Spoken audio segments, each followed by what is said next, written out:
तो ये लेक्चर 8 आप लोग के आज लास्ट क्लास है। एमएस एक्सेल की फार्मूलाज हमने आज की क्लास में सीखे। लास्ट क्लास में हमने बहुत ही मिनिमम फार्मूलाज डिस्कस किए थे, तो बाकी सारे हमने आज ही की क्लास में कवर करने हैं। और आज की क्लास में हमने बस फार्मूलाज डिस्कस करने हैं। प्रिंट की सेटिंग्स के ऊपर हमारे 5 मिनट लगेंगे। इसके अलावा how to manage large workbooks, ठीक है, ये चीज देखनी है। और फिर लास्ट में हम देखेंगे गूगल शीट्स। और आप लोग का बैच बहुत अच्छा रहा, आपने बहुत अच्छा लर्न किया। आप लोग की असाइनमेंट्स जो थी वो बहुत अच्छी थी। और स्पेशली इस दफा जो है वो, पहले हर दफा क्या होता था कि गर्ल्स की असाइनमेंट्स बेस्ट होती थी, लेकिन इस दफा बॉयज की असाइनमेंट बेस्ट थी आप लोग के बैच में से।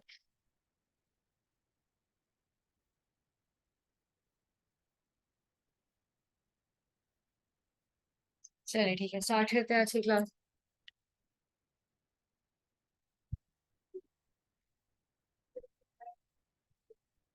वेलकम।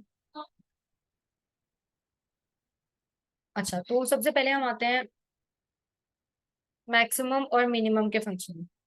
ठीक है, मैक्सिमम और मिनिमम का फंक्शन क्या करता है, is equals to max tab की प्रेस की। और मैक्सिमम का फंक्शन हमें हमारी लिस्ट में से मैक्सिमम वैल्यू कैलकुलेट करके देता है। जितनी भी बड़ी हमारी लिस्ट है उसमें से हमें मैक्सिमम वैल्यू बताता है। अब इसमें है number 1, number 2 and so on. इसका आपको पता है कि कमांड्स कैसे हम यूज करते हैं। ये हमने एवरेज के फंक्शन में भी सेम कमांड्स देखी थी, सम के फंक्शन में भी सेम ही थी।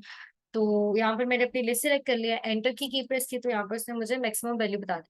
और आपको पता है कि फॉर्मूला क्या करता है कि जिसके ऊपर आपने फॉर्मूला अप्लाई किया हुआ है, अगर आप उस वैल्यू को चेंज करते हैं तो फॉर्मूला का रिजल्ट ऑटोमेटिकली उसके अकॉर्डिंग अपडेट हो जाता है। इसी तरह से मिन का फंक्शन है। मिन का फंक्शन क्या करता है कि आपकी वैल्यूज में से मिनिमम स्मॉलेस्ट वैल्यू जो है वो कैलकुलेट करके दे देता है।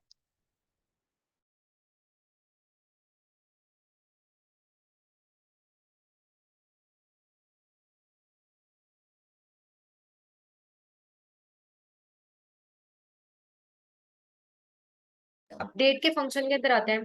तो अगर आप चाहते हैं आज जो डेट हो रही है वो आपके पास सेल में लिखी हुई आ जाए, आज की जो डेट है, तो उसके लिए शॉर्टकट क्या है, control colon. Control colon press करने से अभी जो डेट हो रही है आपके लैपटॉप में जिस फॉर्मेट में आ रही है उस फॉर्मेट में आ जाएगी। मेरे लैपटॉप में ये है कि पहले मंथ आता है, फिर ईयर आता है, पहले मंथ आता है, फिर डेट, और फिर ईयर आती है। ठीक है, और आपको पता है डेट का फॉर्मेट कैसे चेंज करते हैं। डेट के फॉर्मेटिंग के ऊपर हमने डिस्कशन की थी कि डेट का फॉर्मेट हम किस तरह से चेंज करते हैं। और मैंने कस्टमाइज करना बताया था डेट का फॉर्मेट। मेरे ख्याल से मैंने नहीं बताया।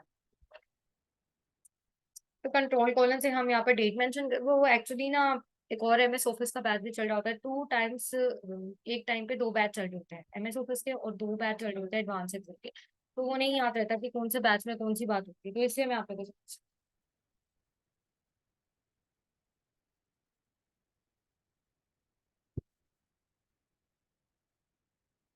अच्छा, तो यहाँ पर जो भी डेट टाइप किया है ना, यहाँ पर आप जाते हैं, ये नंबर फॉर्मेट का रिबन होता है, यहाँ पे आप जाते हैं, यहाँ से सिलेक्ट कर लेते हैं शॉर्ट डेट।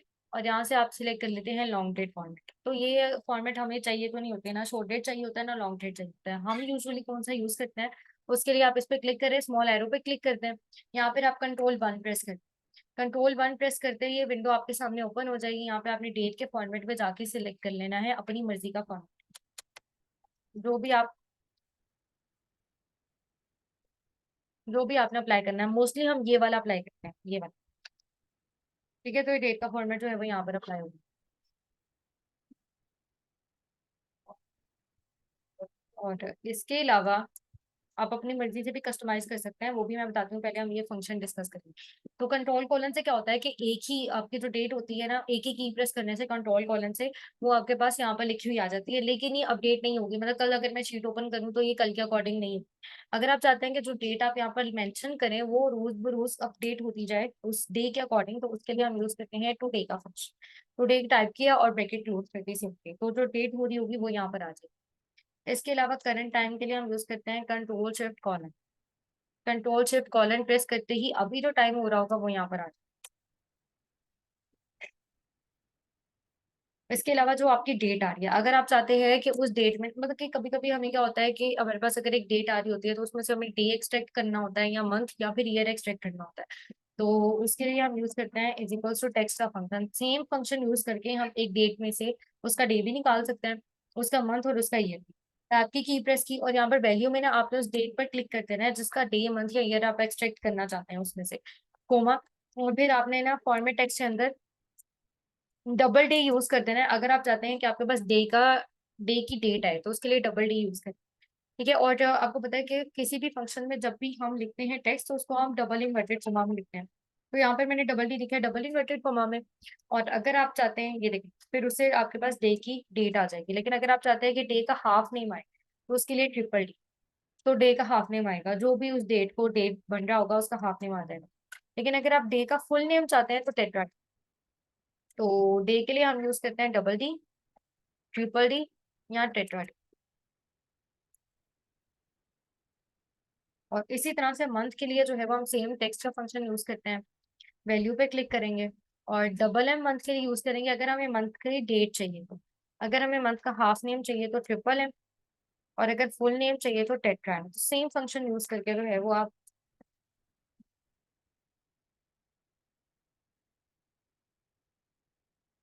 और इसी तरह से अगर आपको ईयर एक्सट्रैक्ट करवाना है तो टेक्स्ट का फंक्शन, वैल्यू पे क्लिक करते हैं, डबल वाई, उसे ईयर का जो है वो लास्ट 2 डिजिट्स आ जाएंगे। और ट्रिपल और टेट्रा वाई से ईयर्स के फुल डिजिट्स आ।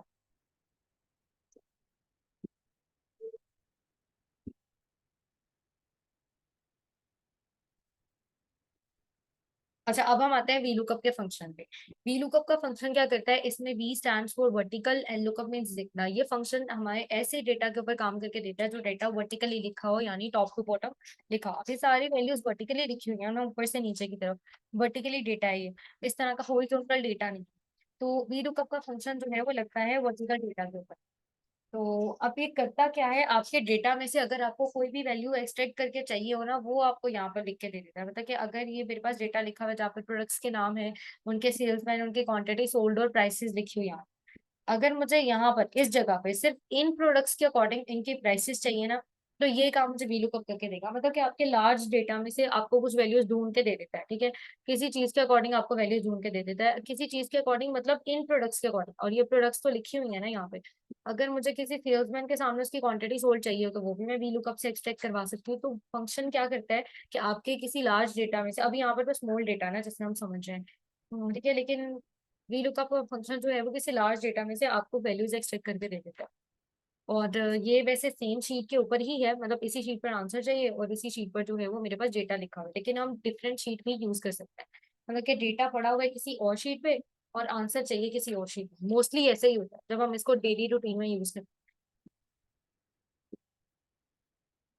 तो वी लुकअप के फंक्शन में क्या होता है कि एक जगह आपको आंसर चाहिए होता है और एक जगह आपको किसी चीज के अकॉर्डिंग आंसर चाहिए होता है। मतलब क्या प्राइसेस चाहिए तो किसकी प्राइसेस चाहिए, प्रोडक्ट की प्राइसेस चाहिए ना। अगर क्वांटिटी सोल्ड पता करनी है तो किसके अकॉर्डिंग पता करनी है, प्रोडक्ट्स के अकॉर्डिंग या सेल्समैन के अकॉर्डिंग है, कौन सा सेल्समैन कितनी क्वांटिटी जो है वो सोल्ड करता है।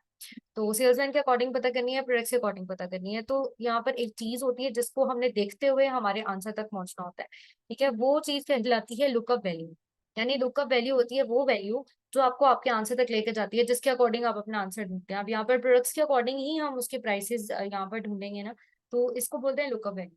अब अगर ये काम मैंने खुद करना हो तो मैं क्या करूंगी, यहाँ पर अपना रेलिवेंट प्रोडक्ट ढूंढूंगी और फिर उसको मैं यहाँ पर अपने डेटा में ढूंढूंगी। जैसे ही मुझे वो प्रोडक्ट मिल जाता है उसकी सेम रो में से मुझे आंसर मिल जाएगा मेरे आंसर वाले कॉलम से। ठीक है। तो सिंपली मैंने क्या किया, यहाँ पर अपनी लुकअप वैल्यू को देखा, उसको अपने टेबल में ढूंढा और उसका सामने जो आंसर पड़ा हुआ था सेम रो में ही, उसको मैंने यहाँ पे जाके लिखा। तो वी लुकअप का फंक्शन भी आपके लिए यही करेगा। अब इसकी डेफिनेशन पढ़ते हैं। Looks for a value in the left most column of a table, ये वी लुकअप की सेकंड लिमिटेशन है। इसकी पहली लिमिटेशन क्या है कि सिर्फ वर्टिकल डेटा पर काम करता है। अगर हॉरिजॉन्टल डेटा होगा तो वी लुकअप नहीं एच लुकअप लगेगा। इसकी सेकंड लिमिटेशन क्या है कि जो आपकी लुकअप वैल्यूज होती है ना, वो आपके डेटा के बिल्कुल स्टार्ट वाले कॉलम में, फर्स्ट कॉलम में पड़ी होनी चाहिए। मतलब अभी यहाँ पर मेरी लुकअप वैल्यूज प्रोडक्ट्स है, अगर प्रोडक्ट्स का कॉलम सेकंड, थर्ड या फोर्थ होता तो वी लुकअप का फंक्शन अप्लाई होकर नहीं देता मुझे आंसर। ठीक है। वी लुकअप फंक्शन सिर्फ तभी अप्लाई होगा जब आपकी लुकअप वैल्यूज आपके डेटा के लेफ्ट मोस्ट कॉलम में, यानी स्टार्ट वाले कॉलम में पड़ी होंगी, सिर्फ तभी ये फंक्शन आपको अप्लाई कर देगा। अच्छा, अब इसकी लिमिटेशंस को भी हम देखते हैं कि कैसे हम इस वाली लिमिटेशन को कवर अप कर सकते हैं। पहले हम आगे की डेफिनेशन पढ़ते हैं। And then returns the value in the same row from a column you specify. फिर क्या करता है कि सेम रो, मतलब जैसे ही उसको आपकी लुकअप वैल्यू मिल जाएगी तो उसकी सेम रो में से आपको आंसर रिटर्न कर देगा उस कॉलम का जो आपने इसको बताया होगा कि मुझे कॉलम नंबर 1 2 3 से आंसर चाहिए। तो यहाँ पर अभी जब मैं कैमरा को खुद ढूंढ रही थी तो मैंने उसकी सेम रो सिलेक्ट की, ठीक है, क्योंकि वो सेम रो में ही उसका आंसर होगा ना, तो ऊपर नीचे वाली रो में तो नहीं होगा, सेम रो में आंसर होगा, तो इसलिए वो भी सेम रो में से आपको उस कॉलम नंबर में से आंसर दे देता है जिसमें से आपको चाहिए। By default the table must be sorted in an ascending order. इसका मतलब है कि टेबल जो है वो वर्टिकली अलाइंड होना चाहिए। इसका मतलब ये नहीं है कि वैल्यूज असेंडिंग ऑर्डर चाहिए, ठीक है। वैल्यूज आपको पता है मेरी इरेगुलर पैटर्न में लिखी हुई है, यहाँ पर कोई बड़ी है कोई छोटी है, तो कोई पहले आ रही है कोई बाद में, तो ये चीज इशू नहीं करती। आपकी वैल्यूज जो है वो वर्टिकली अलाइंड होनी चाहिए, ये इसका मतलब। अच्छा, अब टैब की प्रेस करने से हम फंक्शन में एंटर हो गए, तो लुकअप वैल्यू हमने सिलेक्ट कर लेनी है, ये मेरी लुकअप वैल्यू है, तो वो मुझे मेरे आंसर तक लेके जाएगी, ठीक है। एक्सेल इसी को इस पूरे टेबल अरे में ढूंढेगा। तो ये मेरी लुकअप वैल्यू है, कोमा टेबल अरे। टेबल अरे का मतलब होता है आपका पूरा का पूरा डेटा। अब टेबल अरे में से ना एक्सेल को सिर्फ दो चीजें चाहिए होती हैं, एक आपकी लुकअप वैल्यू वाला कॉलम, जिसमें से वो आपको ढूंढेगा कि लुकअप वैल्यू कौन सी है जिसके अकॉर्डिंग आंसर चाहिए, और एक आपके आंसर वाला कॉलम। मतलब अगर आप खुद सोचें कि टेबल अरे में से हमारे काम की सिर्फ दो चीज, और सेल्समैन और क्वांटिटीज होल्ड वाले कॉलम से मुझे कोई मतलब नहीं है, ना तो उसमें मेरी लुक वैल्यू पड़ी हुई है और ना ही उसमें मेरा आंसर पड़ा हुआ है। तो एक्सेल को आपके टेबल अरे में से सिर्फ दो ही चीजों से मतलब होता है, बाकी सारी चीजों को एक्सेल इग्नोर कर देता है। तो टेबल अरे क्या होता है, वो कॉलम जो कि टेबल अरे में लुकअप वैल्यू क्या होती है, वो कॉलम जिसमें आपका आंसर्स दिखती है। लुकअप वैल्यू होती है वो चीज जो आपको आपके आंसर तक लेके जाती है, वो वैल्यू जो आपको आपके आंसर तक लेके जाती है, जिसके अकॉर्डिंग आप अपने आंसर को तलाश करते हैं, वो लुकअप वैल्यू होती है। तो टेबल अरे में से उसने आपके आंसर का कॉलम उसको चाहिए होता है और लुकअप वैल्यू वाला कॉलम चाहिए होता है। अच्छा, अब बाकी कॉलम्स अगर दरमियान में सिलेक्ट हो गए हैं, मतलब जब मैं ऐसे सिलेक्ट करूंगी तो दरमियान वाले कॉलम्स भी सिलेक्ट हो जाएंगे, तो उसकी खैर है, उसको जो है वो आपने सिलेक्टेड ही रहने देना है।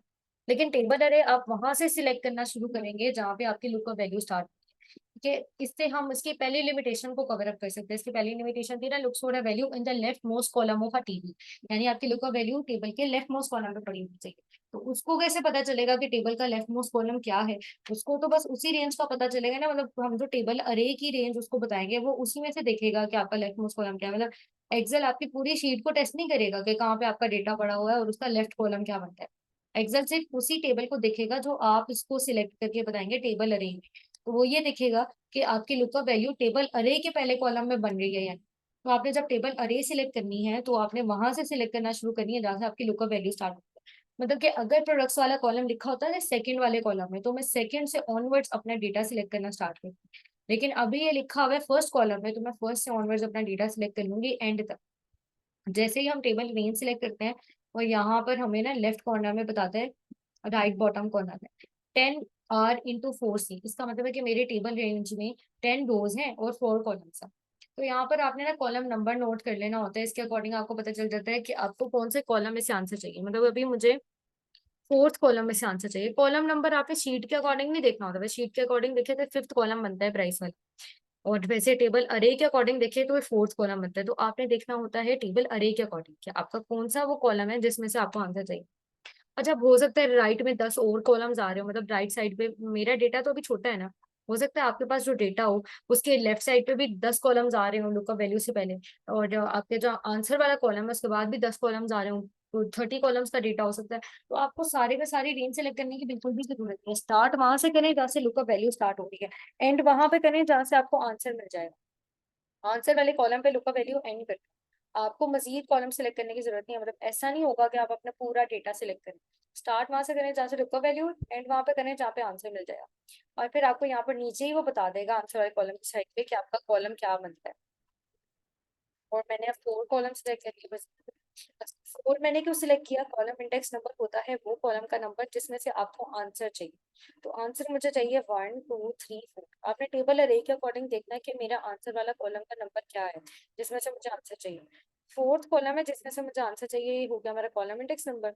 और फिर लास्ट इसकी कमांड होती है range lookup. Range lookup square bracket में आप नहीं करते तो ये आपको अप्लाई करके दे देगा।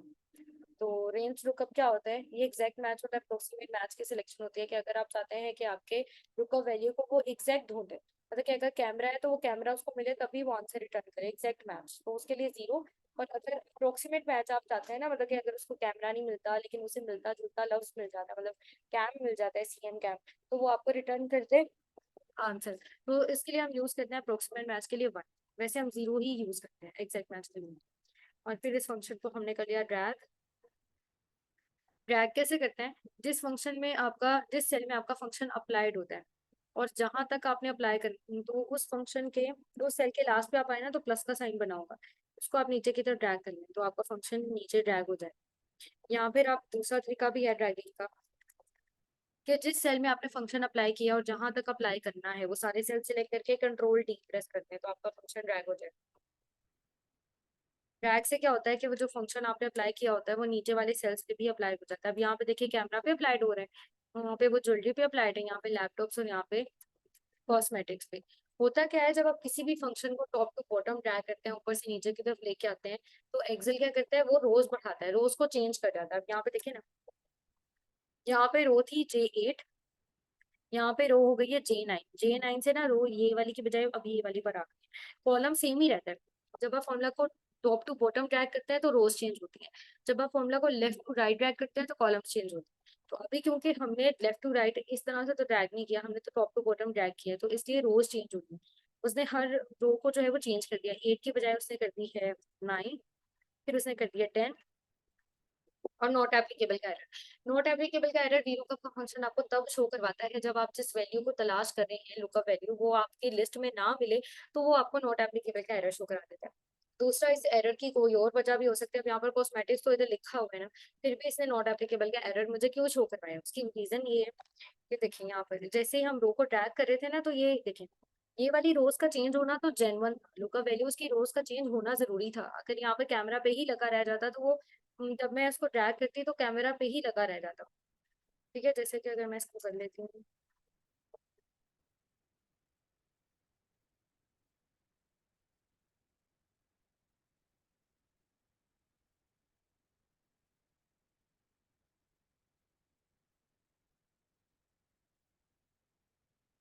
ऐसे मेरे पास आंसर आ जाता कि हर दफा वो फिर कैमरा के ऊपर ही अप्लाई हो रहा है, देखिए ड्रैग करने से। तो लुक का वैल्यू को अगर मैंने फिक्स कर दिया ना, तो हर दफा वो कैमरा पर ही अप्लाई होगी, तो लुक का वैल्यू का चेंज होना कंपल्सरी था।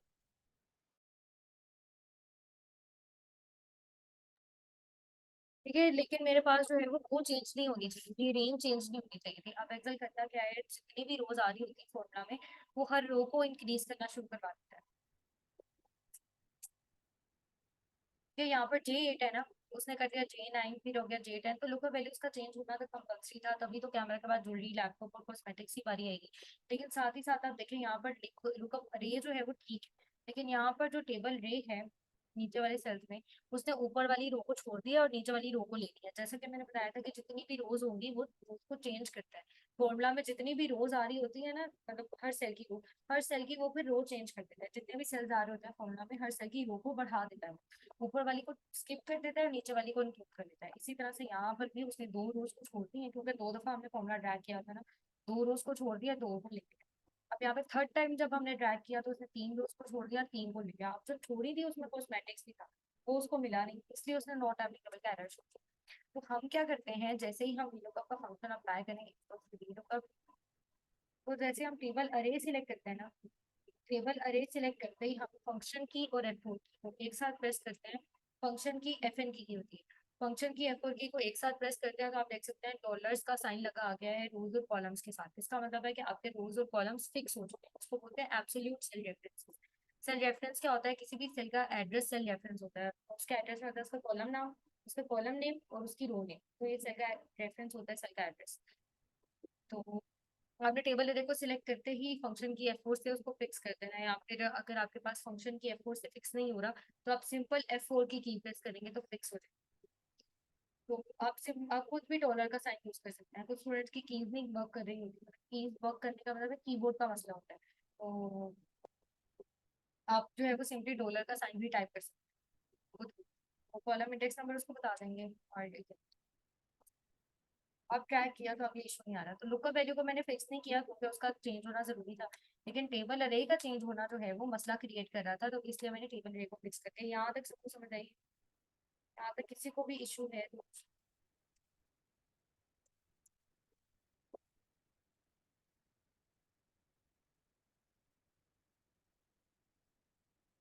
अब हम एक और तरीके से लुकअप का फंक्शन देख लेते हैं। ये भी लुकअप वैल्यू है। अब यहाँ पर लुकअप वैल्यू सेल्स में है, ठीक है, अब मैंने आपको बताया कि टेबल अरे आपने वहां से सिलेक्ट करना शुरू करनी है जहाँ से की और आपकी लुकअप वैल्यू स्टार्ट होगी। अब लुकअप वैल्यू मेरी यहाँ से स्टार्ट होगी, यहाँ से वहां तक जहाँ तक आपको आंसर चाहिए, क्योंकि बाकी कॉलम सिलेक्ट करने की जरूरत थी। तो स्टार्ट मैंने वहां से किया जहाँ से मेरी लुकअप वैल्यू स्टार्ट हो रही थी, एंड मैंने वहां पे कर दिया जहाँ पे मुझे मेरे आंसर वाला कॉलम मिला। और फंक्शन के F4 से मैंने इसको कर दिया fix, comma, column index number, column index number जिसमें से आपको आंसर चाहिए, आंसर वाला कॉलम होता है, और वो आपने काउंटिंग करनी होती है अपने टेबल अरे में से। तो फर्स्ट सेकंड, सेकंड कॉलम में से मुझे आंसर चाहिए, तो 2 हो जाएगा मेरा कॉलम इंडेक्स नंबर, और 0 एग्जैक्ट जिसको हमने ट्रैक कर लिया कंट्रोल डी से। अब केस लुकअप का फंक्शन सेम वही काम करता है जो वी लुकअप का फंक्शन करता है, लेकिन एज लुकअप का फंक्शन जो है वो हॉरिजॉन्टल डेटा पर काम करता है। इसकी डेफिनेशन भी पढ़ लेते हैं। Case lookup looks for a value in the top row of a table। अब क्योंकि हॉरिजॉन्टल डेटा के लिए काम करता है, तो ये आपके जो लुकअप वैल्यू है वो टॉप रो में ढूंढेगा। जो भी आप इसको टेबल अरे बताएंगे वो टेबल अरे की टॉप रो में आपके लुकअप वैल्यू को तलाश करेगा। अगर उसको मिल जाती है तो ठीक है, अदरवाइज नॉट एप्लीकेबल का एरर रिटर्न करेगा। And then returns the value in the same column from a row you specify. फिर उसी कॉलम को सिलेक्ट कर लेगा, मतलब कि अगर उसको अली मिलता है ना, अली वाला कॉलम सिलेक्ट कर लेगा, उसकी जो आप रो नंबर बताएंगे उसमें से आपको आंसर रिटर्न करेगा। अभी हो गई मेरी रुका वैल्यू कोमा टेबल अरे, मैंने अपना सिलेक्ट कर लिया। टेबल अरे सेल्समैन से ऑनवर्ड है, सेल्समैन से ऑनवर्ड ही अपना डेटा सिलेक्ट करना स्टार्ट किया। और इसको टेबल अरे को आपने हमेशा फिक्स कर देना होता है, लुकअप वैल्यू को फिक्स नहीं करते, टेबल अरे को हमेशा फिक्स कर देते हैं। रो इंडेक्स नंबर रो का वो नंबर जिसमें से आपको आंसर चाहिए। तो ये टेबल अरे में से आपने काउंटिंग करनी होती है। टेबल अरे में टोटल 3 रोज है, थर्ड रो में से मुझे आंसर चाहिए, तो 3 हो जाएगा मेरा रो इंडेक्स नंबर। और मैं ट्रैक कर लिया। अच्छा, अब इंडेक्स का फंक्शन क्या है, इसका कोई फायदा नहीं होता, क्योंकि यूजुअली इंडेक्स का फंक्शन जो है वो नहीं यूज होता।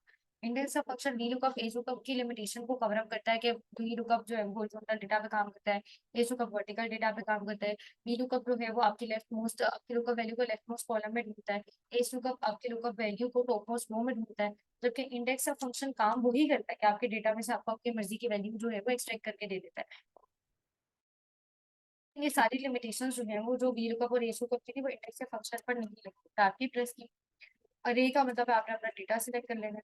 अच्छा, हेडिंग्स मैं सिलेक्ट नहीं कर रही क्योंकि हेडिंग सिलेक्ट करने का ना फायदा नहीं था कोई। हेडिंग्स तो हम तब सिलेक्ट करें ना जब उसको जरूरत हो, मतलब हेडिंग में से ना तो मुझे आंसर चाहिए, ना ही मेरी लुकअप वैल्यू हेडिंग में पड़ी है। तो इससे मैंने हेडिंग्स को सिलेक्ट नहीं किया, सिंपल अपने डेटा को सिलेक्ट। लुकअप अरे वगैरह आप जहां भी सिलेक्ट करें आपने जो है वो उसको फिक्स कर देना है। रो नंबर जिसमें से आपको आंसर चाहिए, अब यहाँ पर जैसे मैं फॉर्मूला लिखने लगी हूँ तो वो टेम्परेरी तौर पे उसने वो वाली साइड वाली सेल को हाइड कर दी। जहाँ पे मेरी सिटी लिखी हुई थी जिसके आगे मुझे उसका प्रोविंस चाहिए था, तो सिटी यहाँ पे लाहौर लिखी हुई थी। लाहौर का अगर प्रोविंस देखे तो ये लिखा हुआ है फर्स्ट रो। तो रो नंबर और कॉलम नंबर आपको आंसर के अकॉर्डिंग जो है वो सिलेक्ट करना पड़ता है। अब यहाँ पर आंसर लिखा हुआ है मेरा पहली रो में, और कॉलम नंबर जो है वो मेरे आंसर का बनता है थर्ड। आंसर में मुझे प्रोविंस चाहिए ना, तो लाहौर का प्रोविंस ये लिखा हुआ है फर्स्ट और थर्ड कॉलम में। तो इससे हमने सिलेक्ट कर लिया और इसको मैंने ड्रैग कर लिया। अब हर जगह पंजाब इसलिए लिखा आया है क्योंकि लुकअप वैल्यू के ऊपर ये फंक्शन काम नहीं करता, ये फंक्शन रो नंबर और कॉलम नंबर के मुताबिक चलता है जो आपने इसको बताया होता है। अब क्योंकि आपने जो रो नंबर और कॉलम नंबर लिखा है वो आपने टाइप करके लिखा है, तो वो हर दफा जो है वो उसी को ही कंसिडर करेगा 1 3 1 3। तो 1 3 के अकॉर्डिंग ना पहली रो और तीसरा कॉलम उसका आंसर जो है ना, पहली रो तीसरे कॉलम के इंटरसेक्शन पे पंजाबी बनता है, इसलिए उसने हर सेल में पंजाबी रिटर्न की, इवन के ब्लैंक सेल के सामने भी पंजाबी रिटर्न। तो यहाँ पर वी लुकअप का फंक्शन इजीली अप्लाई हो सकता था इस क्राइटेरिया के ऊपर, कि मैं बस यहाँ से यहाँ तक अपनी रेंज सेलेक्ट कर लेती, सेकंड हो जाता है मेरा कॉलम इंडेक्स नंबर और मेरा वी लुकअप का फंक्शन अप्लाई हो जाता। इंडेक्स का फंक्शन बस हमें सीखने के लिए किया है कि अगर आपसे कोई कहे इंडेक्स का फंक्शन तो आपको पता होगा क्यों हम इसको यूज करते हैं।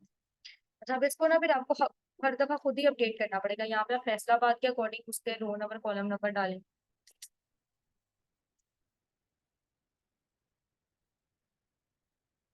फिर यहाँ पर आप रावलपिंडी के अकॉर्डिंग देखें, रावलपिंडी के अकॉर्डिंग बनती है फिफ्थ रो और थर्ड रो। अच्छा, अब आते हैं सम इफ पर। सम इफ का फंक्शन क्या करता है, हमें क्राइटेरिया की बेसिस पर सम कैलकुलेट करके देता है। मतलब कि अब मेरे पास यहाँ पर जो है वो जो डेटा लिखा हुआ है इसमें एजेंट्स के नाम है, उनकी सिटीज आ रही हैं, उनकी सेल्स आ रही हैं। अब अगर मुझे यहाँ पर क्राइटेरिया के अकॉर्डिंग सम करना है, यानी मुझे सिर्फ हसन की सेल का सम चाहिए, तो उसके लिए हम सम इफ यूज करेंगे। जैसे हमने काउंट इफ यूज किया था ना, क्राइटेरिया की बेसिस पर हमें काउंट करके वो दे रहा है।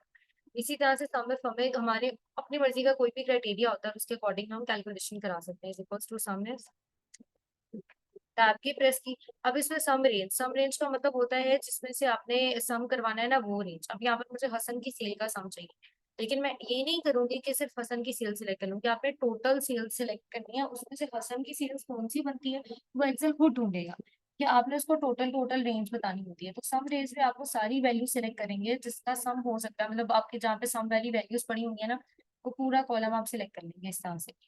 और फिर criteria range one, criteria range वो होती है जहाँ पर आपका क्राइटेरिया लिखा होता है। ठीक है, अब मेरा क्राइटेरिया है हसन, तो हसन मतलब मेरा क्राइटेरिया वन हसन है कि और हसन के अकॉर्डिंग ही कैलकुलेशन चाहिए, तो हसन यहाँ पे लिखा हुआ है, तो ये हो जाएगी मेरी क्राइटेरिया रेंज।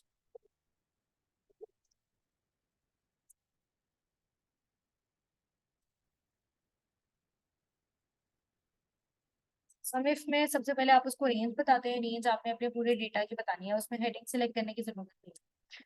क्राइटेरिया, क्राइटेरिया जो है वो हमारा आपको पता है कैसे सिलेक्ट करते हैं, मैंने बताया था कि अगर टेक्स्ट हो तो डबल इन्वर्टेड कॉमा में लिखते हैं, किसी सेल पे क्लिक करते हैं उसके अंदर जो भी लिखा हुआ है क्राइटेरिया है, नंबर पे नंबर लिखते हैं कि अगर आपका क्राइटेरिया कोई नंबर है, और अगर ग्रेटर देन लेस देन का साइन है तो इन्वर्टेड कॉमा में लिखते हैं। तो मेरा क्राइटेरिया हो गया, और सम रेंज जो है वो एंटर प्रेस करके तो उसने 40 सम कैलकुलेट करा के दी है कि ये जो है वो मेरी टोटल सम बनता है हसन की सेल्स।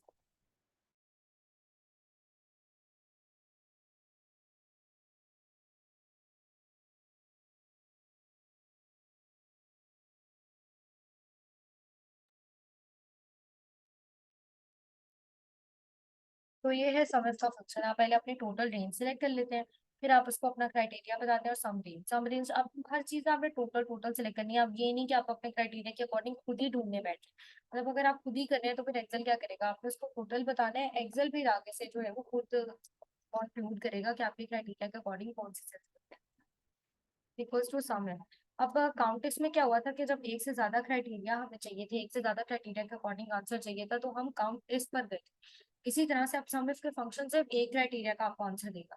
ठीक है, अगर आपने एक से ज्यादा क्राइटेरिया के अकॉर्डिंग आंसर ढूंढा तो उसके लिए आप जाते हैं सम इफ। फिर आप अपनी सम रेंज सेलेक्ट कर लेते हैं। सम रेंज क्या होता है कि जिस रेंज में से आपने सम कैलकुलेट कराना होता है वो रेंज होती है सम। ये हो सकता है आपके पास, अब यहाँ पर मेरे पास तो 3 कॉलम्स है, हो सकता है आपके पास मल्टीपल कॉलम्स आ रहे हैं और उसमें मल्टीपल न्यूमेरिकल कॉलम्स। अब आपने सब कॉलम्स के अकॉर्डिंग नहीं सम करवाना, हो सकता है तो हो सकता है आपने सिर्फ एक ही कॉलम के अकॉर्डिंग सम कराना, मतलब एक ही कॉलम का सम कराना। तो फिर उसके लिए हम क्या करते हैं कि सम रेंज का मतलब होता है वो कॉलम रेंज जिसमें से आपने सम कराना है। हो सकता है कि आपको 3 कॉलम जैसे कराना हो, और दो तीन को जो है वो ऐसे सिलेक्ट कर लेंगे। तो सम रेंज वो पूछा है, सम का कॉलम। तो सम रेंज का मतलब होता है कि जिस रेंज में से आपने सम करवाना है वो सारी रेंज। अगर आपने दो तीन कॉलम्स में से करवाना है या कोई रेंज में से कराना है तो आप वो सिलेक्ट कर लेंगे, फिर उस रेंज में से क्राइटेरिया के सामने जितने भी सेल्स बनते हैं उनका सम वो कैलकुलेट करके दे दो। कोमा क्राइटेरिया रेंज, क्राइटेरिया अब यहाँ पर ना पहले मैंने क्राइटेरिया लगाया था कि हसन की सेल का सम होकर आ जाए। अब मेरा क्राइटेरिया ये है कि लाहौर वाले हसन की सेल का सम होकर आ जाए। अब यहाँ पर दो क्राइटेरिया होगा कि एजेंट्स में जो मुझे सिर्फ हसन चाहिए और सिटी में से सिर्फ लाहौर चाहिए। ठीक है, तो यहाँ पर क्राइटेरिया रेंज को बता सकते हैं मेरी क्राइटेरिया रेंज वन क्या होगी। क्राइटेरिया रेंज वो रेंज होती है जहाँ पर आपका क्राइटेरिया लिखा होता है। अब मेरा क्राइटेरिया वन हसन है और क्राइटेरिया टू लाहौर है, तो बता दें मेरी क्राइटेरिया रेंज वन क्या होगी और क्राइटेरिया रेंज टू क्या होगी। अब यहाँ पर क्राइटेरिया टू स्क्वायर ब्रैकेट में इसका मतलब है कि क्राइटेरिया टू ऑप्शनल है, आप चाहे तो सम लिस्ट जो है वो एक क्राइटेरिया के लिए यूज कर लें, चाहे तो एक से ज्यादा के लिए use कर लें। हर दफा आपको सोचने की जरूरत नहीं है कि कब सम इफ लगाना है, कब सम इफ लगाना है। आप हर दफा ही सम इफ लगा लें, ठीक है, क्योंकि सम इफ एक क्राइटेरिया के लिए भी लगता है तो एक से ज्यादा क्राइटेरिया नहीं यहाँ पर।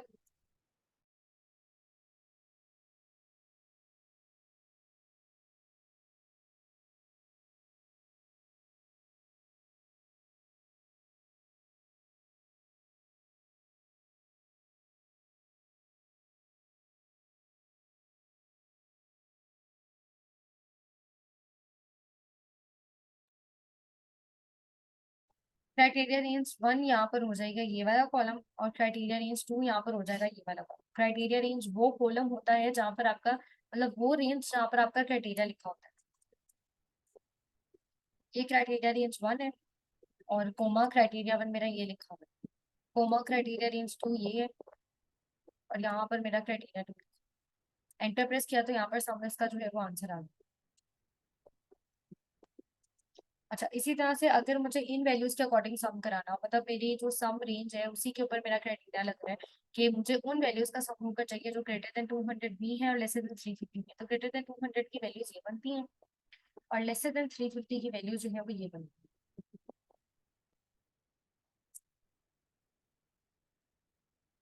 ये दो वैल्यूज बनती हैं जो ग्रेटर देन 200 भी है और लेसर देन 350 भी है, जिसका सम बनता है 550।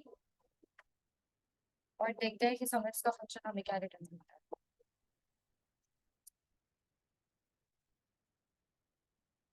यहाँ पर आपने सामने सेलेक्ट कर ली कोमा क्राइटेरिया।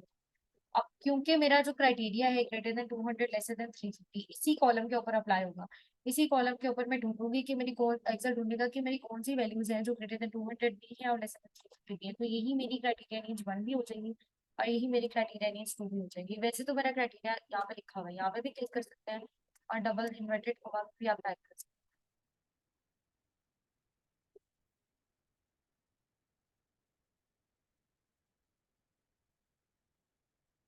यहाँ पर उसने बता दिया 5। अच्छा, तो ये थे समरिस के फंक्शन। पहली दफा हमने सिर्फ एक क्राइटेरिया के लगाया, फिर हमने लाहौर वाले हसन के लिए लगाया, फिर हमने इनके लिए लगाया। अच्छा, अब ये जो फाइल होगी ना एक्सेल क्लास वाली, मैं आपको ग्रुप में शेयर कर दूंगी। इसके ऊपर जो फॉर्मूलाज अप्लाइड होंगे तो आप उसको आप देख भी सकते हैं और खुद भी एम्प्टी सेल्स के अंदर प्रैक्टिस कर सकते हैं, ताकि मतलब अगर आपने देखना है कि कैसे अप्लाई हुआ था तो ये अप्लाइड होंगे उसके अंदर फॉर्मूलाज, आप खुद भी प्रैक्टिस कर सकते हैं। और असाइनमेंट आज की क्लास की होगी। डेटाबेस ऑपरेशंस हैं लास्ट। अब डेटाबेस ऑपरेशंस ना सारे डी से स्टार्ट होते हैं, जैसे डी सामने है, डी एवरेज है, डी मैक्स है, डी मीन का। और ये करते हैं क्या है, ये हमें क्राइटेरिया की बेसिस के ऊपर काम करके देते हैं। जैसे टी सम है तो ये सम एफ और सम एस का काम करेगा, यानी क्राइटेरिया की बेसिस पर मुझे सम कैलकुलेट करके देगा। अगर आप इसको यूज करें ना T sum is equal to T sum, तो ये हमें एक क्राइटेरिया की बेसिस पर भी और एक से ज्यादा की बेसिस पर भी सम कैलकुलेट करके दे सकता है। डेटाबेस का मतलब होता है आपकी पूरी रेंज। अच्छा, अब डेटाबेस ऑपरेशंस वो अकेले ऑपरेशंस हैं, वो ओनली ऑपरेशंस हैं जिसमें हम हेडिंग्स के साथ अपनी रेंज को सिलेक्ट करते हैं। अब तक मैंने वीलूकअप, वेलूकअप, इंडेक्स का फंक्शन, समनेट का फंक्शन, काउंटेड का फंक्शन, सब फंक्शंस के अंदर हमें हेडिंग्स को सिलेक्ट नहीं किया था, हमने सिर्फ अपनी रेंज को सिलेक्ट किया था। ये डेटाबेस ऑपरेशंस अगर आप विदाउट हेडिंग्स अप्लाई करते हैं तो वो आंसर आपको नहीं देंगे, एरर देंगे। ठीक है, तो यहाँ पे डेटाबेस ऑपरेशन पे डेटाबेस का मतलब होता है आपकी टोटल डेटा। ठीक है, और वो आपकी हेडिंग के साथ आपने सिलेक्ट करना है। कोमा पीरियड, अब तक हमने सम रेंज, जब पीरियड का मतलब होता है जिसमें से कैलकुलेशन कराएंगे। सम के फंक्शन में हम सम रेंज उसको ये पूरी रेंज बता देते हैं। ठीक है, लेकिन इस फंक्शन में हम सम रेंज उसको पूरी रेंज नहीं बताएंगे, बल्कि जो आपके जिस सेल के अंदर से जिस कॉलम में से कैलकुलेशन करानी है ना उसकी जो हेडिंग बनती है वो आपकी फील्ड होगी। अब कैलकुलेशन मुझे किस कॉलम से करानी है, इसकी हेडिंग ये बनती है तो ये फील्ड है। कोमा क्राइटेरिया, क्राइटेरिया अब तक मैंने आपको जो बताया ना कैसे आप अपना क्राइटेरिया लिख सकते हैं, वो बाकी फंक्शंस के लिए। ये डेटाबेस का क्राइटेरिया आपका रेंज से बाहर लिखा होना चाहिए, उसकी हेडिंग एग्जैक्ट उसके ऊपर लिखी होनी चाहिए। मतलब अब यहाँ पर मैंने हसन के लिए अप्लाई करना था सम का फंक्शन, हसन के बेसिस पर सम करवाना है तो मैंने डी सम यूज किया। अब डी सम जो है वो सम है, वो सम इसका ऑल्टरनेटिव है। हम इसको इसलिए सीख रहे हैं क्योंकि हमारे सिलेबस में इंक्लूडेड है। अगर आप आउटलाइन में देखें तो वो है डेटाबेस ऑपरेशंस, तो हम इस स्टेज को सीख रहे हैं। आप चाहें तो अगर आप सम इसके साथ ज्यादा कंफर्टेबल है तो आप वो यूज कर लें, अगर आप डी सम के साथ ज्यादा कंफर्टेबल है तो आप नहीं यूज कर लें। क्योंकि डेटाबेस ऑपरेशंस का फायदा ये होता है कि जितने भी फंक्शंस होते हैं ना उनके कमांड सेम ही होते हैं। मतलब ये जो कमांड्स है ना डेटाबेस फील्ड क्राइटेरिया, यही कमांड्स की average, G product, D max, D mean और डी काउंट के होंगे। तो आपको अलग अलग याद करने की जरूरत होगी कि किस फंक्शन की क्या कमांड थी और कैसे। एक दफा आप एक फंक्शन सीख लें बस, बाकी का आपको बस नाम पता होना चाहिए और आपको वो फंक्शन खुद ही अप्लाई करना आना है। तो ये इनका फायदा है।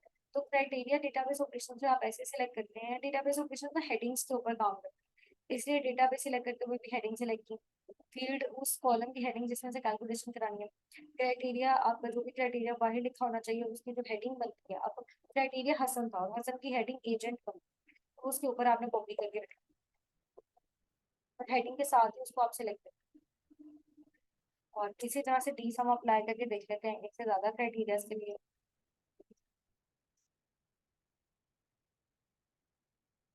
Coma field, comma criteria. अब क्राइटेरिया मेरा लाहौर है और हसन है। ठीक है, अब हसन की हेडिंग बनती थी एजेंट और लाहौर की बनती थी सिटी, तो ये मैंने उनके ऊपर ही कॉपी किया। तो जितने भी आपके क्राइटेरिया तो आपने उनको साथ वाले कॉलम में लिख देना। मतलब इस कॉलम में एक क्राइटेरिया तो सी में अगला लिख दिया, साथ वाले कॉलम से आपने क्राइटेरियाज लिख देने और उनकी रिस्पेक्टिव हेडिंग उनके ऊपर कॉपी कर देनी। एंटर की प्रेस करेंगे तो आंसर आ जाएगा।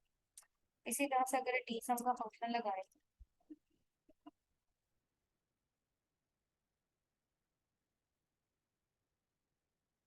कोमा फील्ड ये है,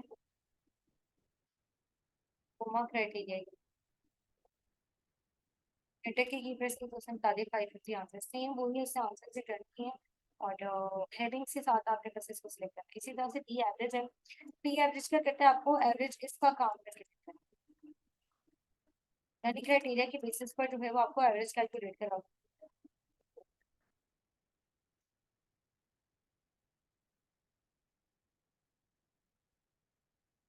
तो यहाँ पर डेटाबेस मैंने अपनी सिलेक्ट कर ली, फील्ड मैंने अपनी सिलेक्ट कर ली, और क्राइटेरिया जो है वो मैंने इसको बता दिया। अब हसन की सेल्स का जो है वो इसने एवरेज कैलकुलेट करके दे दी।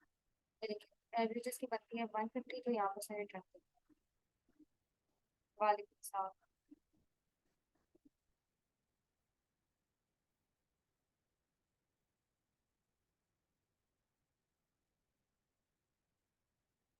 होता नहीं, बहुत लेट हो गई, अब तो सारी क्लास हमारी जो है वो हो गई है। सिर्फ डेटाबेस ऑपरेशंस है और उसके बाद जो है वो हमने प्रिंट की सेटिंग्स हो गई, फॉर्मूला सारे हमने डिस्कस कर लिया। डी प्रोडक्ट क्या करते हैं, हमें प्रोडक्ट इसका काम करके देता है, यानी मल्टीप्लाई करो अगर, या अगर आपका क्राइटेरिया कंप्लीट हो रहा होता है उसके अकॉर्डिंग वो जो सेल्स बनते हैं उनको फिर आपस में मल्टीप्लाई करके ही आपको आंसर रिटर्न करना है।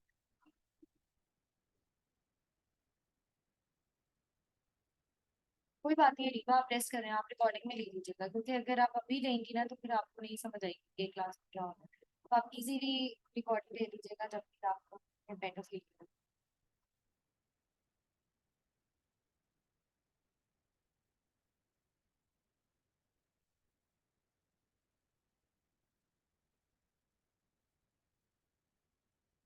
डेटाबेस अपनी सिलेक्ट कर ली और फील्ड अपना जो है वो आपने सिलेक्ट कर लेना। फील्ड उस कॉलम की हेडिंग होती है हर फॉर्मूला में, चाहे आप D sum D average D product D max use करें, कमांड सारी सेम रहेगी, डेटाबेस सारी है, आपका जो रेंज बनती है वो सारी की सारी range along with headings. Field उस कॉलम की हेडिंग जिसमें से आपने कैलकुलेशन करानी है। ठीक है, आप काफी कॉलम्स हो सकते हैं न्यूमेरिकल जिसमें से आपने कैलकुलेशन करानी है, तो आप सिर्फ उस कॉलम की हेडिंग पे क्लिक करेंगे जिसमें से आपने कैलकुलेशन करानी है। और फिर क्राइटेरिया आपको पता है कि डेटाबेस में से बाहर लिखा होना चाहिए, मतलब जो भी आपकी रेंज है उससे बाहर लिखा होना चाहिए क्राइटेरिया, और उसकी जो रिस्पेक्टिव हेडिंग बनती है वो उसके ऊपर आपने कॉपी कर देना। एक से ज्यादा क्राइटेरिया है तो साथ वाले कॉलम में दूसरा लिख देना है, साथ वाले कॉलम में तीसरा, और so on, और उनकी जो हेडिंग्स बनती है वो उनके ऊपर कॉपी कर देना। एंटर प्रेस करेंगे तो देखिए अब लाहौर वाले हसन के दो सेल्स बनते थे जो उसने मल्टीप्लाई करके शो करा दिया। अब टीम एक्सेल के अंदर कोई ऐसा फंक्शन नहीं है जो टीम एक्स और टीम इन का काम करके दें, यानी आपको क्राइटेरिया की बेसिस पर मैक्सिमम और मिनिमम वैल्यू सिर्फ टीम एक्स और टीम इन से मिल सकती है। ये मेरी फील्ड है, और अब अपना बता देंगे ना जब उसको क्राइटेरिया, उसमें से वो फिर जो मैक्सिमम वैल्यू बन रही होगी वो आपको रिटर्न कर देगा। मैंने ये क्राइटेरिया सिलेक्ट किया, तो ग्रेटर देन 200 की ये वाली वैल्यू में से अगर हम देखें तो मैक्सिमम वैल्यू 500 होगी, तो उसने रिटर्न कर दिया। यानी डी मैथ्स और डी में ना काफी जगह यूज हो सकते हैं। आप इसमें देख सकते हैं अगर एक स्टूडेंट है तो उसके मैक्सिमम कौन से सब्जेक्ट में मार्क्स है, या फिर अगर एक सब्जेक्ट है तो फिर उसमें किस स्टूडेंट के मैक्सिमम मार्क्स है, क्राइटेरिया के बेसिस के ऊपर आप मैक्सिमम और मिनिमम वैल्यू कैलकुलेट करवा सकते हैं, या फिर सैलरीज के अकॉर्डिंग आपने देखा हो, या फिर और भी कहीं जगह।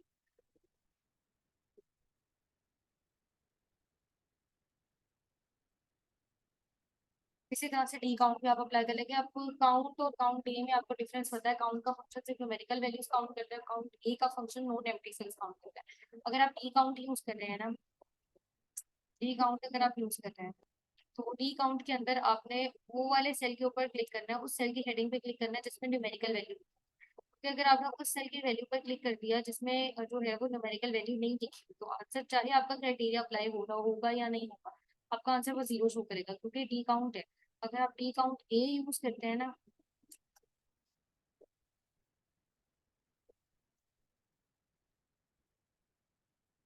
तो डी काउंट ए में क्या होगा कि अगर आप टेक्स्ट वाले सेल पे भी क्लिक कर देते हैं,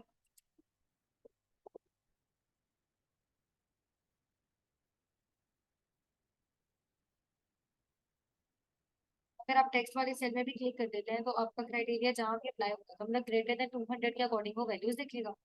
फिर उसके अकॉर्डिंग देखेगा कि जिसमें से आप काउंट करा रहे हैं, अगर तो वो नॉन एम्प्टी है तो वो सेल्स आपको काउंट करके देगा।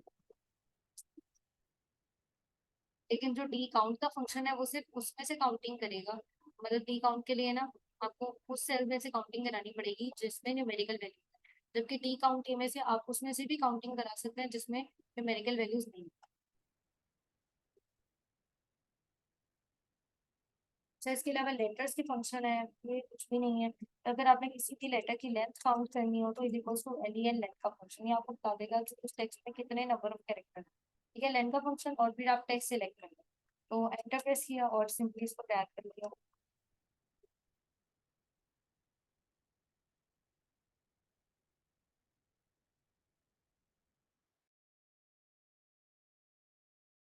इसी तरह स्टार्टिंग लेटर वाला फंक्शन जो है वो आपको स्टार्टिंग लेटर बता देगा।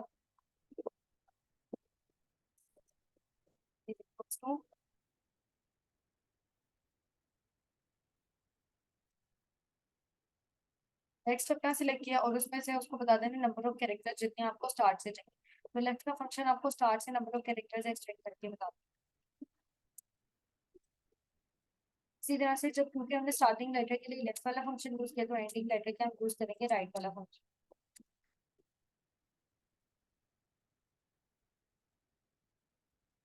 और फिर उसको बता देंगे कि एंड से हमें कितने नंबर ऑफ कैरेक्टर्स चाहिए।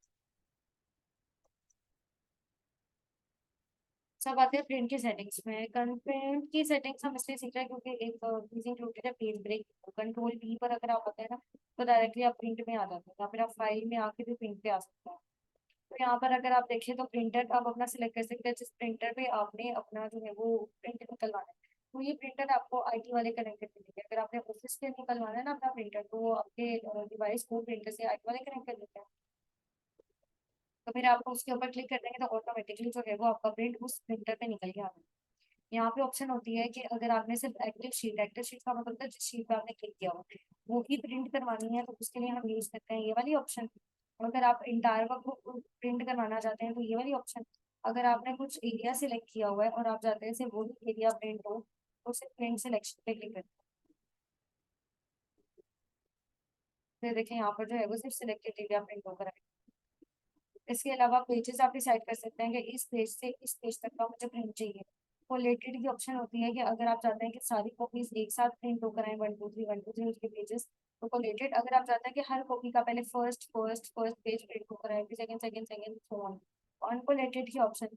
इसके अलावा ओरिएंटेशन जो है वो आप पोर्ट्रेट ही रखते हैं, लैंडस्केप से फिर से ज्यादा हो जाती है और हाइट का, पोर्ट्रेट ही रखते हैं ओरिएंटेशन। मार्जिन नॉर्मली रखते हैं। लेटर को जो है ना हम A4 कर देते हैं। तो बस एक ये चीज आपने चेंज करनी है। इसके अलावा अगर आप आए यहाँ पर, मैं मतलब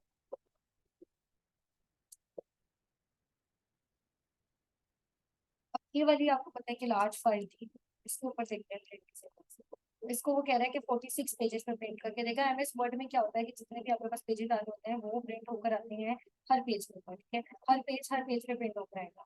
तो मतलब 16 पेजेस का डॉक्यूमेंट है तो 16 पेजेस का ही प्रिंट निकलेगा। एमएस पावरपॉइंट में क्या होता है कि हर स्लाइड जो है वो जितनी स्लाइड्स है उतनी ही प्रिंट होकर आएंगे। एमएस एक्सेल में क्या होता है कि डिपेंड करता है कि एक शीट में कितनी रोज और कॉलम्स है, तो उसके अकॉर्डिंग वो भी प्रिंट होकर आपको डेटा देता है।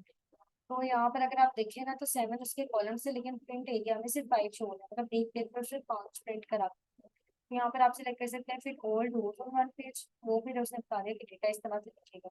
और इसके अलावा जो है वो फिर all columns on one page, ये ठीक है। इसके अलावा फिर जैसे ही हमने ये सिलेक्ट किया ना पेजेस हो गए 19 का, फिर शीट ऑन वन पेज, इससे भी जो है वो एरर आ गया। तो हम नो स्केलिंग करते हैं और यहाँ पर आप नंबर ऑफ कॉपीज इंक्रीज कर सकते हैं जितनी भी आपने करानी हो। प्रिंट पे क्लिक करने से प्रिंट निकल के आ गया। अच्छा, फिर यहाँ पर आप आते हैं व्यू टैब में। व्यू टैब में आपको ऑप्शन मिलती है page break preview. View tab में पेज ब्रेक प्रीव्यू, यही ऑप्शन आपको यहाँ पर मिलती है पेज ब्रेक प्रीव्यू।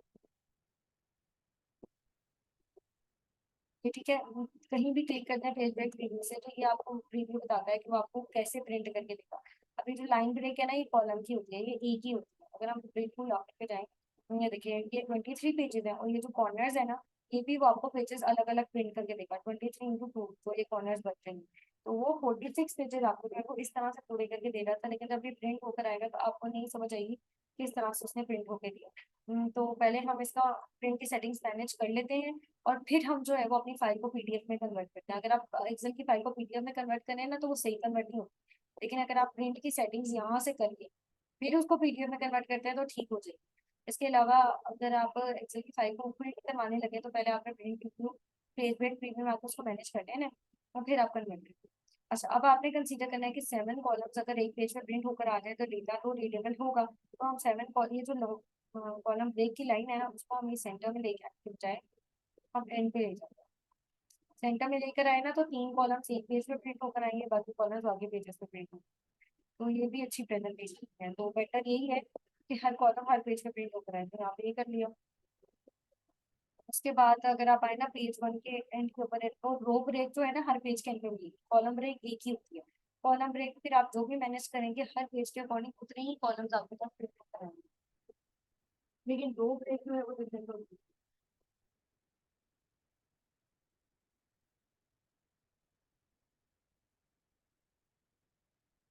तो यहाँ पर मैंने रो ब्रेक मैनेज कर ली,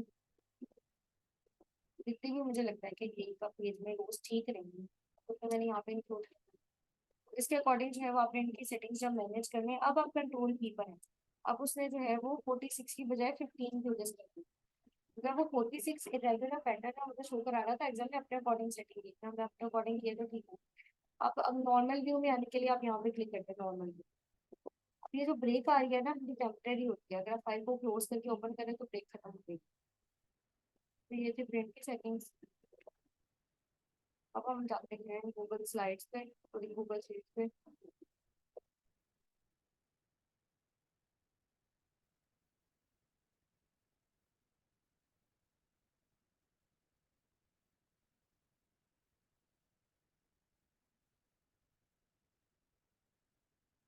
यहाँ पर रिसेंट जो स्प्रेडशीट्स हमने ओपन की होंगी गूगल शीट्स पर वो आ रही होंगी, यहाँ से आप जाकर कोई अपलोड कर सकते हैं। अपलोड पे जाके जो भी फाइल आपने अपलोड करनी है वो यहाँ पर ब्राउज करके ओपन करना है, तो यहाँ पर कुछ ही सेकंड्स में अपलोड हो जाएगी और गूगल शीट्स में आपके सामने ओपन हो जाएगी। तो यहाँ पर आप ब्लैंक पे क्लिक करते हैं अगर आपने वो ओपन नहीं करनी तो यहाँ पर जो है वो आपको ऑप्शन मिलेगी करेंसी की, फॉर्मेट करेंसी, परसेंटेज, राउंड वगैरह सारी ऑप्शन जो है वो हमें एकदम ही यहाँ पे मिलेगी। ये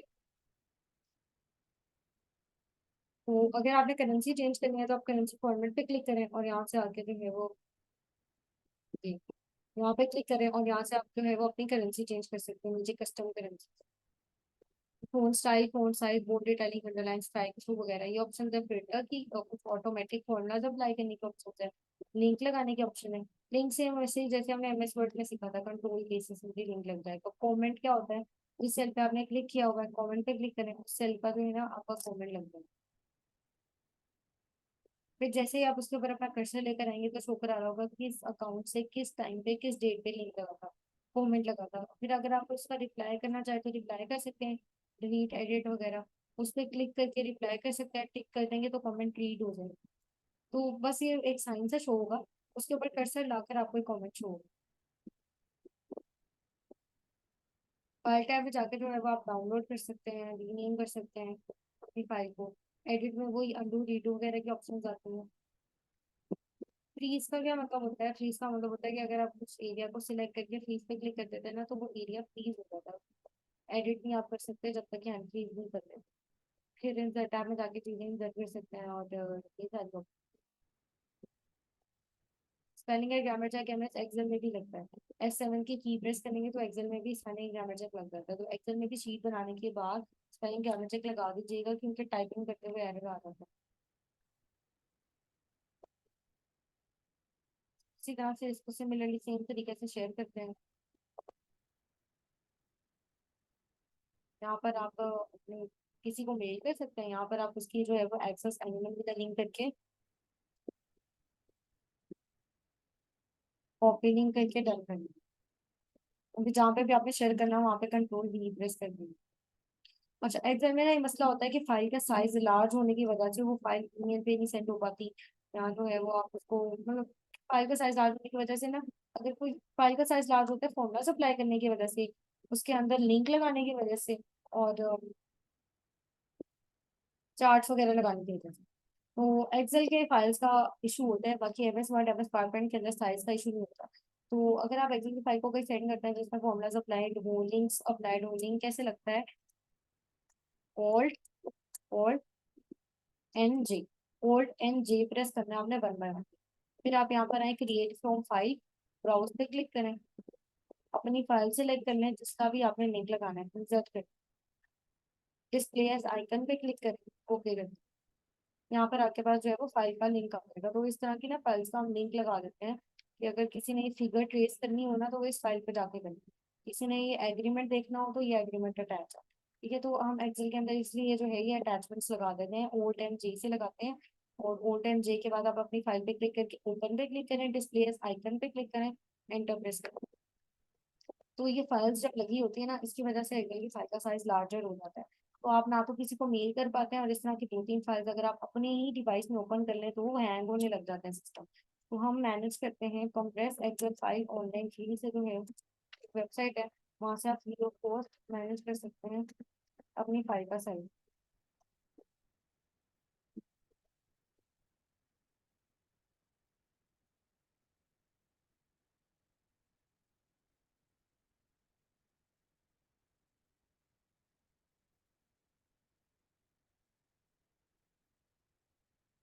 clickcompress.com नाम है, तो आप डायरेक्टली भी सर्च कर सकते हैं, सॉरी,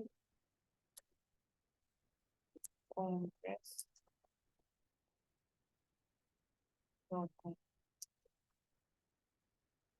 तो clickcompress.com एक वेबसाइट है, वहां से जाके जो है वो आप फ्री ऑफ कॉस्ट एक्सेल की फाइल का साइज मैनेज कर सकते हैं। यहाँ पे लिखा हुआ है सिलेक्ट फाइल टू कॉम्प्रेस, यहाँ पे क्लिक करें, अपनी फाइल को सिलेक्ट कर दें, ओपन में क्लिक कर दें।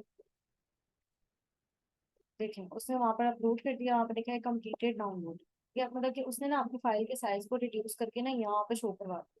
तो आप यहाँ पे क्लिक करें और अपनी जो रिड्यूस्ड फाइल है जिसका साइज रिड्यूस हो चुका होगा उसको डाउनलोड करेंगे। अभी डाउनलोड करेंगे ना कोई डाउनलोड फोल्डर्स में पड़ जाएगी ये।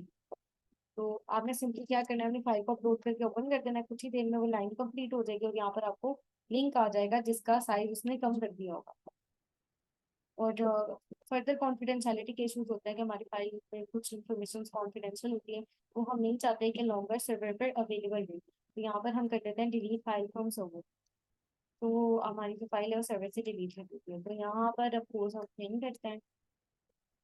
अब हमारे एग्जिट की क्लास आज लास्ट थी, अब कल सर्टिफिकेशन डिपार्टमेंट की तरफ से ना आपको ग्रुप में मैसेजेस आएंगे।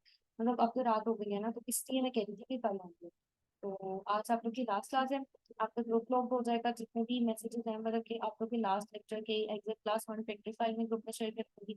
और जो आपका बैच का लिंक होगा ना MS ऑफिस बैच 63, वो भी मैं ग्रुप में शेयर कर दूंगी। वहाँ से आप अपनी बैच 62, तो वहाँ से आप अपनी रिकॉर्डिंग्स ले सकते हैं, जितनी भी आपके लेक्चर की रिकॉर्डिंग्स हैं वो लाइफ टाइम के लिए अवेलेबल रहती हैं।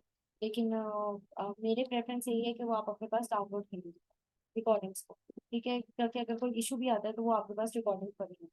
फर्दर मोर जो सर्टिफिकेट्स हैं वो कल आप लोग को सर्टिफिकेशन डिपार्टमेंट 100% उसको पर गाइडेंस प्रोवाइड करेगा।